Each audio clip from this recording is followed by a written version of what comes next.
Yesterday, I read an excellent article about sovereign citizens, and I think you should too.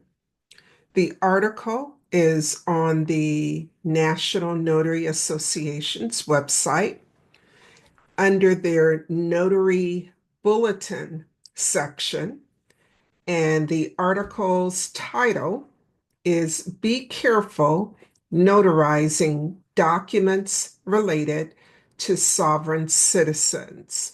John Jacobson, an employee of the National Notary Association, is the author. I'm going to pull up a copy because, again, I think you'll agree it's a really good read. I've pulled up a PDF version of the article so that I could enlarge it big enough so that you can follow along, but you can go to nationalnotary.org and then search for the Notary Bulletin and then just scroll down or use the search feature, typing in sovereign citizen. Again, the full title of the article is Be Careful Notarizing Documents Related to Sovereign Citizens. The article, it's a short and informative read. Um, I really appreciate it coming out when it did because I have found I get more requests from sovereign citizens during the first quarter of the year than I do later on in the year. Not sure why that is, but that's has been my personal experience here in January. I just want to point out a couple of the aspects of the story that really stood out for me. What I really like is beginning right in the second paragraph, Mr. Jacobson goes ahead and explains what the sovereign citizen movement is. I felt his description was accurate and objective. Although you'll see at the end of the article, there are those who felt differently, but it did not seem one-sided or misleading at all to me based on my personal interactions with sovereign citizens here in the state of Alabama. And yes, if anyone is wondering, it is not uncommon for sovereign citizens um, requesting notarizations. Moving on to page 2 of the article, the other thing that I liked was um, this paragraph here. Ultimately, notaries should not refuse a notarization request because of a signer's political position. But you should not perform a notarization if you have reason to believe the transaction is illegal or if the signer cannot provide satisfactory proof of identity. That is in line with some advice that I received at a previous NNA notary conference. An attorney was hosting a workshop, and I brought up the topic of sovereign citizens. I had let him know I was inclined just not to even be bothered. And he kindly um, told me that would not be a good approach for me to take, and not to just refuse them based on their beliefs. And so I was happy to see that Mr. Jacobson's article included that as well. And then I like the warning signs because here in Alabama, I'm sure, as well as in other states, there are notaries who have not come into contact with sovereign citizens and are not familiar with the types of documents and identification that some of them have and use. And so he lists some examples under the warning sign section. They won't always tell you on the phone when booking the appointment, as they shouldn't. But once you start talking with them, at least this has been my experience, I find that they are very vague or unclear about exactly the type of document that needs to be notarized.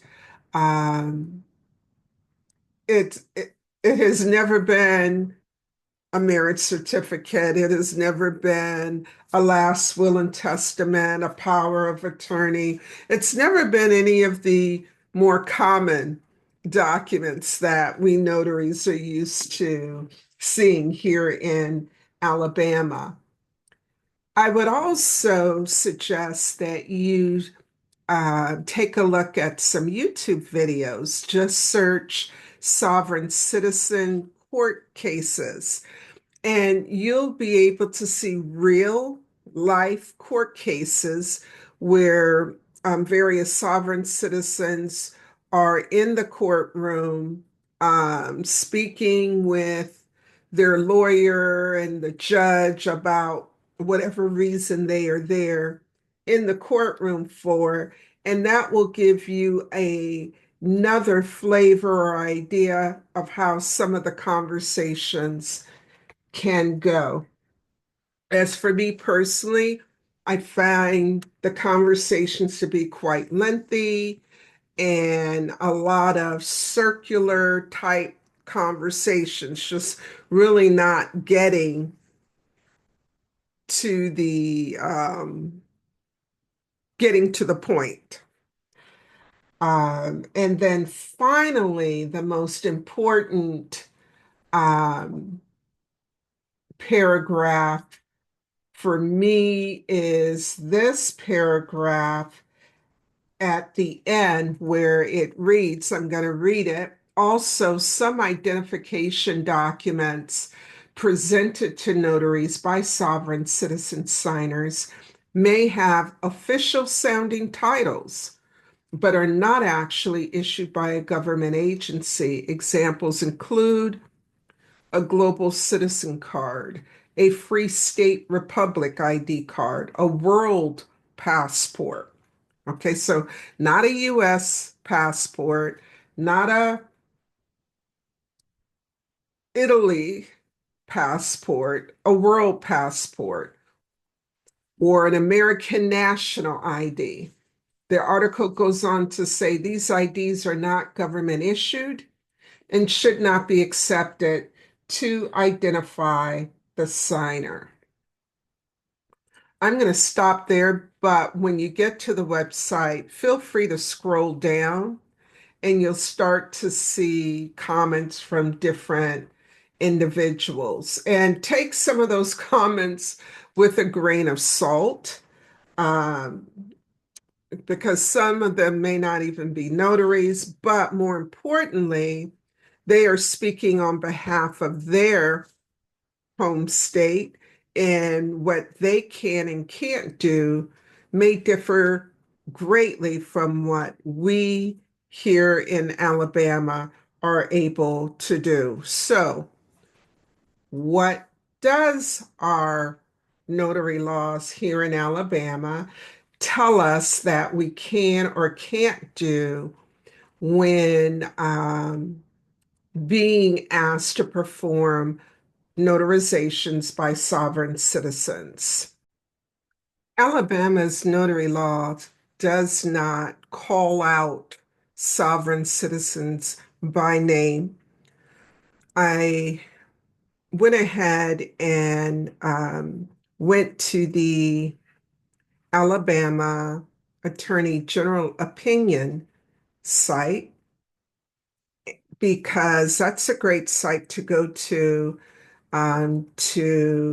find out additional information about our laws that may have come, are notary laws in this situation, um, that came about after a law was passed. So the Alabama Attorney General um, will be asked to comment on existing notary laws, certain sections. So I thought I would check there to see if their office put out any advisory or information about sovereign citizens, and I didn't find anything. I only went back to 2004, 2005. And so while it's not called out by name, I did find some information that I feel is helpful and insightful. And for that, I turned to our actual notary laws, the ones that were revised September 1, 2023. And I'd like to point out a few items to you. Um, I am on the Alabama Probate Judges Association's website, alpja.org. I'll put the URL in the description below. Now, you won't find a copy of the complete notary law on this site, but what you will find is the sections of the law that apply in this situation. And this is going to be a lot easier for you to see on the screen. And so, again, I went to the Alabama Probate Judges Association's website. That is where you will find the Alabama Notary Public Training course. Again, it is just a little over a year old, and there are a few sections that speak to this situation. One of the criticisms that a notary made on the NNA's website was that notaries shouldn't care about what a document says. All a notary should do is to just verify the person's identity. That may be true in that notary state, but here's how we do things in Alabama. And again, this is the notary training. I'm going to just hit on a couple slides. So the very first slide in our training says a notary should pay close attention to the details because as a commissioned public official, notaries are acting under the general laws of the state of Alabama. The notary's primary function is to serve as an official, unbiased witness to the identity, the comprehension, and the intent of the person requesting the notarial act. All right. It goes on, but that next sentence does not apply. I've never had an issue where a sovereign citizen did not want to appear in person before me. But again, on this page, the way I interpret it is in Alabama, it's more than verifying the signer's identity. Moving on,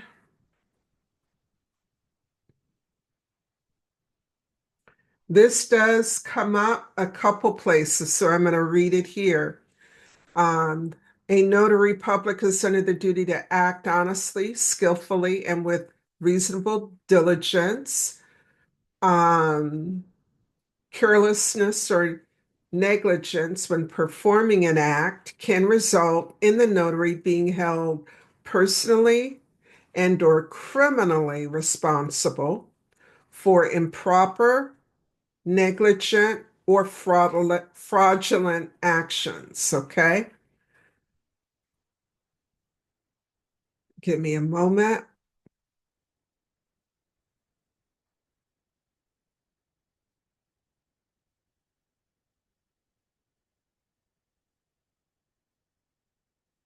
On the identification slide, and remember, the NNA article talked about the types of ID that some, not all, sovereign citizens may present to you during the notarization process. And for Alabama,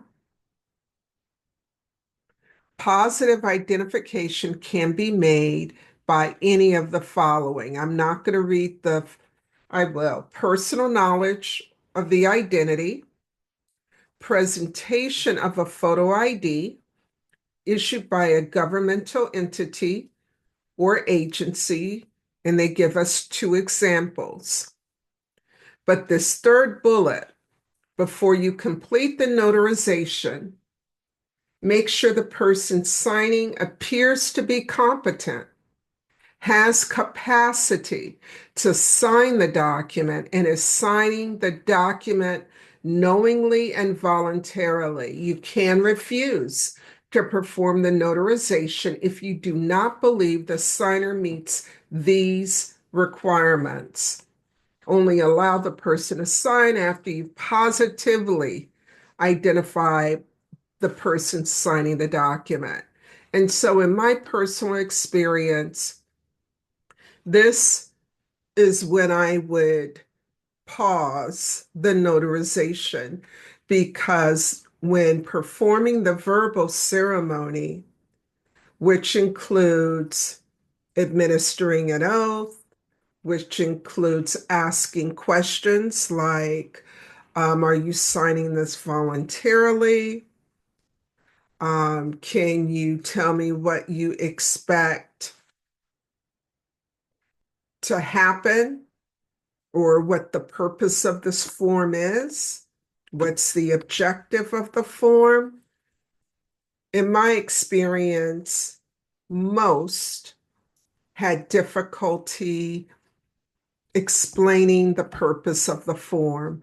And if they did, it did not um, appear to be competence.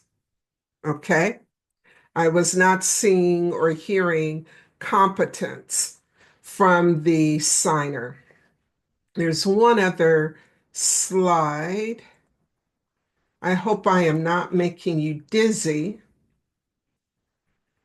Now we're getting into prohibitions. So, what we must avoid.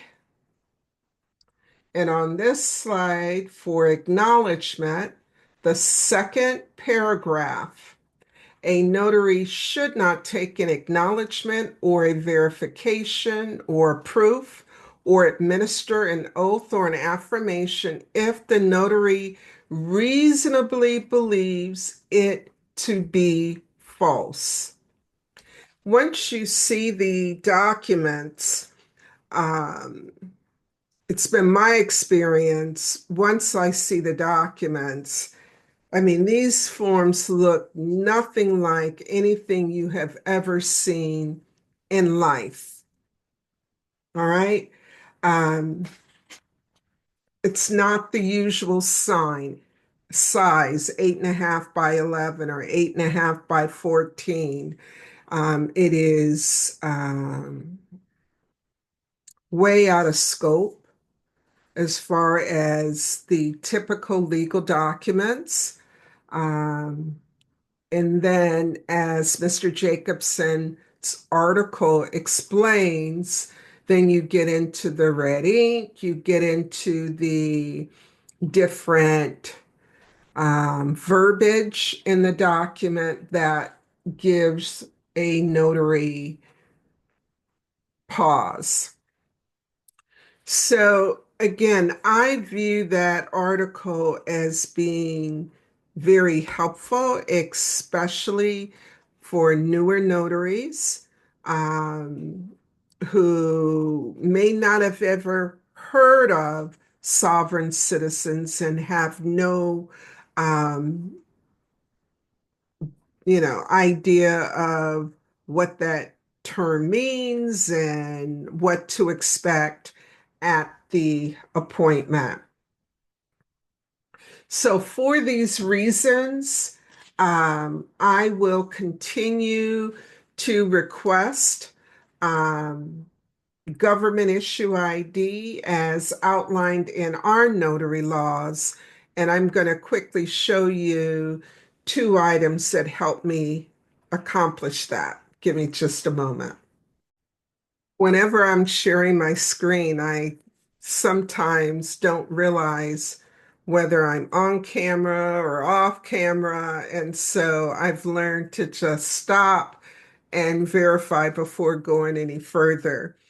Um, so going back to the NNA article about government issue ID, if the sovereign citizen signer produces ID that we are used to accepting as Alabama notaries, Alabama driver's license, the state ID, um, the usual ID, then there is no issue.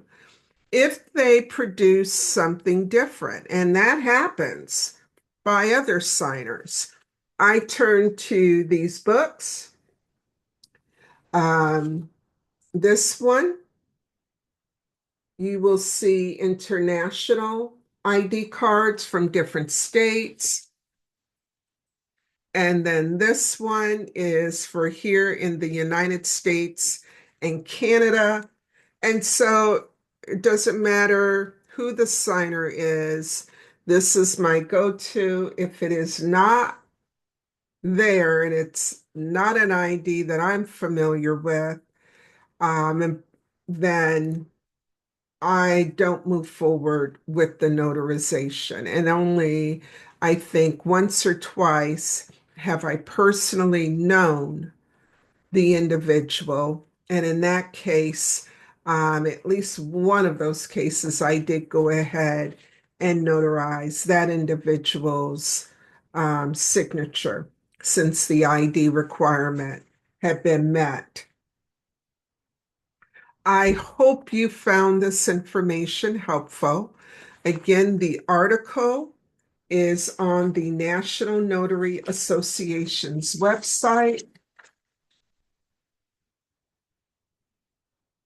It's in the Notary Bulletin. The title of the article, Be Careful Notarizing Documents Related to Sovereign Citizens. Great job, NNA and Mr. John Jacobson. While I don't offer any training on sovereign citizens, I do have several classes that'll be coming up shortly in the next week or so. One is on the Alabama Marriage Certificate. The other is Notary Basics.